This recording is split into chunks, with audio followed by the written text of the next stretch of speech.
नमस्कार, आप देख रहे हैं भारत अपडेट और मैं हूं आपके साथ सौम्य अवस्थी। चलिए सीधे आपको देहरादून लेकर के चलते हैं, जहां मुख्यमंत्री पुष्कर सिंह धामी साइंस सिटी परियोजना के निर्माण कार्यों के निरीक्षण कर रहे हैं। अनेक यूनिवर्सिटीज में जहां शिक्षण का कार्य किया, उसके साथ साथ बहुत सारे प्रतिष्ठित प्रतिष्ठानों में पत्रकारिता जगत में भी एक बड़ा लंबा कालखंड, लगभग 45 वर्षों का कालखंड इन्होंने बिताया।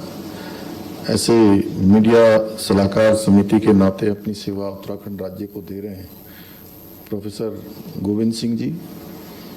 और इस कार्यक्रम में उपस्थित हमारे सभी विभागाध्यक्ष, वैज्ञानिक, सभी हमारे आदरणीय कुलपतिगण और रिसर्च करने वाले सभी शोधकर्ता, उद्योग जगत के प्रतिनिधि, अन्य जगत से आए हुए जनप्रतिनिधि, हमारे जोत सिंह जी भी यहाँ बैठे हैं, ऐसे सभी आए हुए। चूँकि मैं एक एक का नाम का उल्लेख करूँगा तो सबका मेरे से बहुत सारे लोगों का व्यक्तिगत रूप से परिचय भी है और इतना समय हो गया काम करते करते आप सबके बीच में।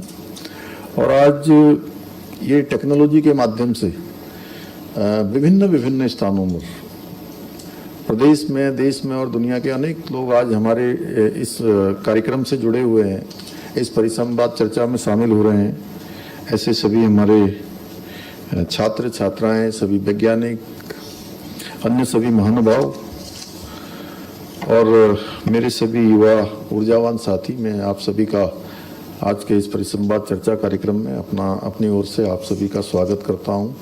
आप सबका मैं अभिनंदन करता हूं। और सच में आज इस विज्ञान भूमि पर आप सभी के मध्य में उपस्थित होकर अत्यंत हर्ष की अनुभूति हो रही है। और मैं जब भी यहाँ आता हूँ, आज मैं नितेश जी से कह रहा था अभी कि सच में बहुत सारे विचार आ रहे थे जब मैं यहाँ पहुँचा। ये स्थान का चयन भी जो है, ये सब भगवान की कृपा से होता है। ये कह रहे हैं मेरे उससे हो गया, मुझे केवल माध्यम बनाया, हम सब माध्यम हैं, लेकिन भगवान ने इस भूमि का चयन ही इसी रूप में किया गया होगा। इसीलिए इतने सारे यहाँ पर शोध, नवाचार, अनेक सारी चीज़ें यहाँ पर आज प्रारंभ हुई हैं। जैसे मैं आज इनसे कह रहा था अभी कि इंफ्रास्ट्रक्चर के क्षेत्र में हम बहुत सारे काम और कर सकते हैं, बहुत सारे नवाचार कर सकते हैं। मैंने जब विज्ञान की बात आ रही है, साइंस की बात आ रही है, टेक्नोलॉजी की बात आ रही है, इनोवेशन की बात आ रही है, तो इसलिए ये भूमि सच में अपने आप में बहुत विशिष्ट है।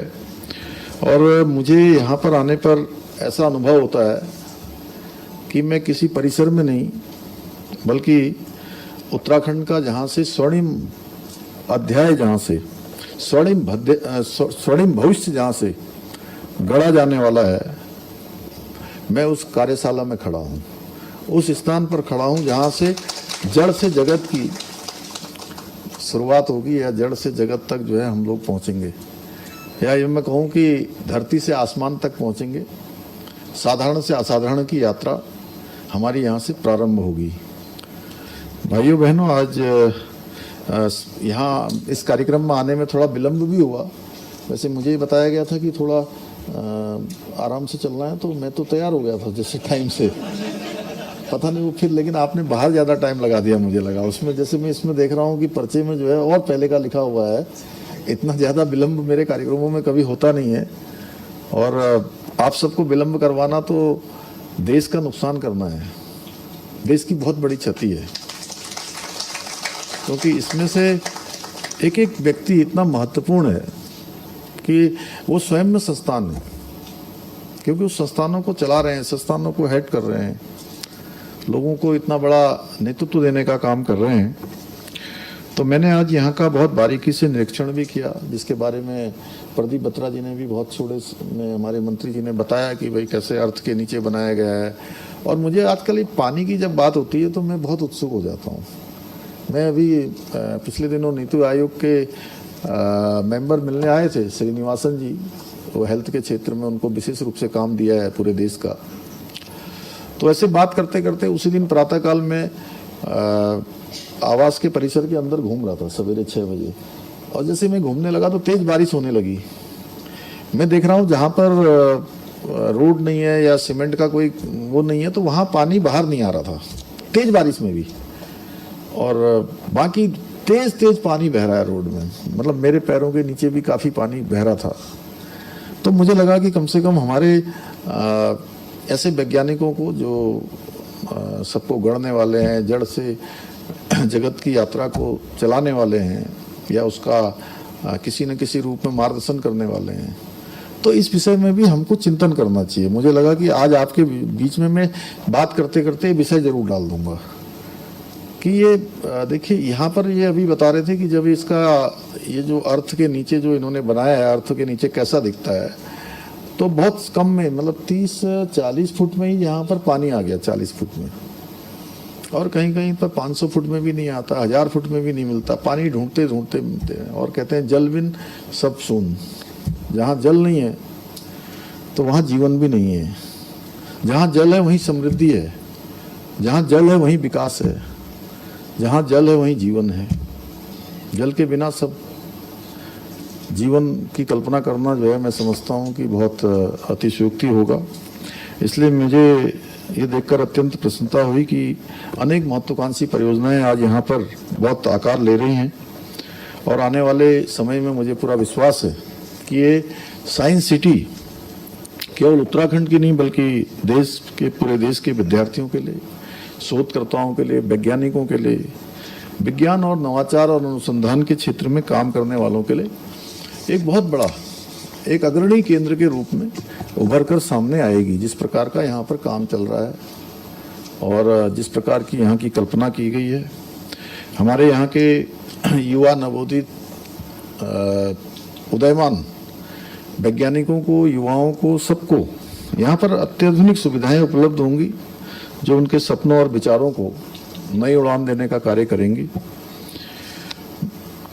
आज यहाँ पर हमें विज्ञान सेतु की परिकल्पना के अंतर्गत 3 महत्वपूर्ण पहलों में सामुदायिक विज्ञान रेडियो विज्ञान वाणी, 88.8 मेगाहर्ट्ज विज्ञान दृश्यम तथा विज्ञान धारा का भी लोकार्पण करने का सौभाग्य मुझे और हम सबको यहाँ पर प्राप्त हुआ। और ये तीनों ही अभिनव पहल प्रयोगशालाओं के जटिल ज्ञान को उत्तराखंड के अंतिम छोर पर खड़े व्यक्ति तक पहुंचाने का बहुत महत्वपूर्ण कार्य करेंगी। बहुत सारी हमको सुविधाएं होंगी, बहुत सारे जो संदेश हम आम जन तक पहुंचाना चाहते हैं उसमें भी बहुत सहायक सिद्ध होंगी।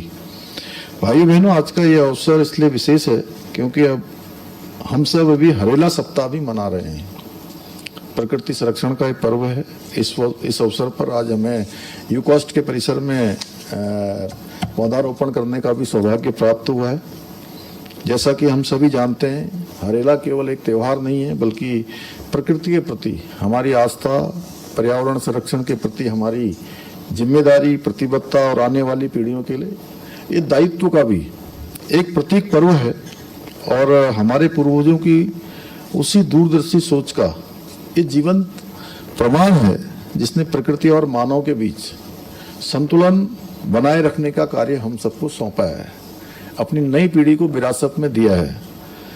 आज जब ऐसे समय में बड़ा कठिन दौर आज पूरी दुनिया का चल रहा है, जब हम जलवायु परिवर्तन, ग्लोबल वार्मिंग, पर्यावरणीय संकट की अनेक चुनौतियां, उनका हम सामना कर रहे हैं। इस बार से भी देखिए जितनी एलिनो इफेक्ट दिखाई दे रहा है कि जितनी बारिश होनी चाहिए थी। और मुझे एक दिन बीच में प्रवासी भाइयों के कार्यक्रम में मुंबई जाने का भी अवसर मिला था, तो वहाँ देख रहे हैं लगातार 1 हफ्ते से बारिश ही बारिश हो रही है, सारा जनजीवन रुका हुआ है। और आप स्वयं देख रहे होंगे जब वर्षा काल पीछे चला गया है। हमारे यहाँ तो जून के शुरुआत में ही बारिश होने लगती थी और अब जुलाई में भी रुक रुक कर आ रही है। बीच बीच में सर्दियाँ भी अपने समय से आगे निकल गई हैं। जब गर्मी पड़नी चाहिए, कई बार गर्मी का एहसास ही नहीं होता है। इस प्रकार की अनेक चुनौतियां हैं। ऐसे समय में हमारा हरेला पर्व पूरी दुनिया को संदेश देता है कि विकास और प्रकृति साथ साथ चल सकते हैं। और आज जो हमने यहाँ पौधे रोपे हैं वो प्रकृति संरक्षण और सतत विकास के प्रति हमारे संकल्प के साक्षी होने के साथ साथ इस बात के भी प्रतीक हैं कि उत्तराखंड विकास, प्रकृति, विज्ञान के अद्भुत संतुलन के साथ अब निरंतर आगे बढ़ रहा है। इकोलॉजी, इकोनॉमी एंड टेक्नोलॉजी, तीनों का जो है एक समन्वय बनाकर हम आगे बढ़ रहे हैं। और आज पूरी दुनिया एक अभूतपूर्व तकनीकी बदलाव के दौर से भी गुजर रही है। आज रोबोट्स हमारे कारखानों से लेकर अस्पतालों तक में काम कर रहे हैं।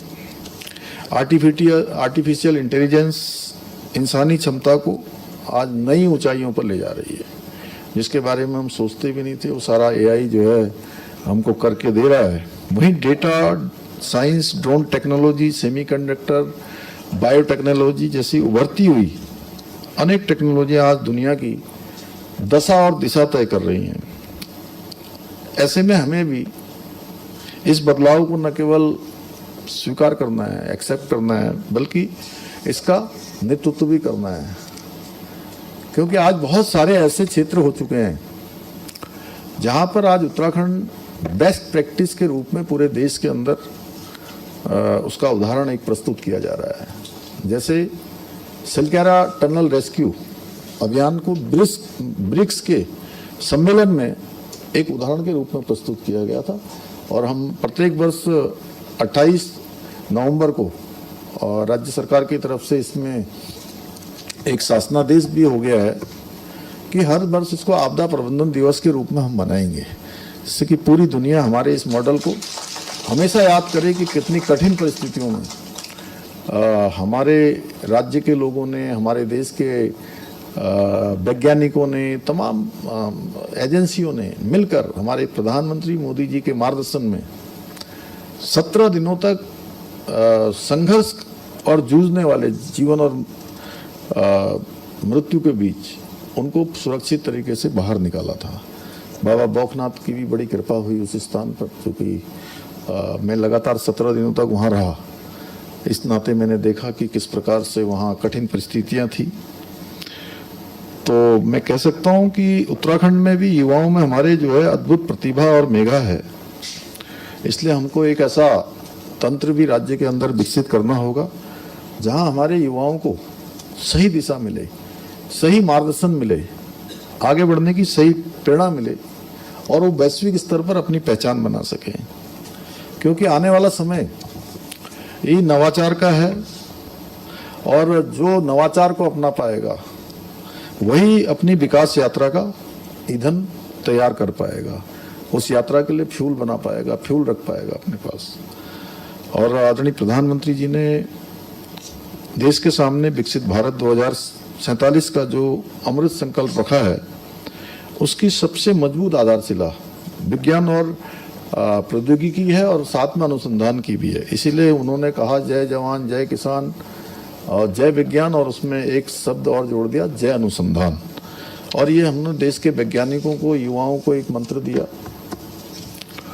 आज उन्हीं के दूरदर्शी नेतृत्व में अनेक काम देश के अंदर आगे बढ़ रहे हैं, चाहे डिजिटल इंडिया का हो, स्टार्टअप इंडिया। तो परियोजना का संवाद कार्यक्रम चल रहा है जहां मुख्यमंत्री को आप सुन रहे थे, जिन्होंने बताया कि उत्तराखंड लगातार आगे की तरफ बढ़ रहा है। हर क्षेत्र में साइंस सिटी परियोजना के निर्माण कार्यों का निरीक्षण भी किया मुख्यमंत्री ने। और इसी बीच आपको बड़ी खबर देते हैं, जहां बद्रीनाथ चढ़ावा चोरी केस में ये बड़ी खबर सामने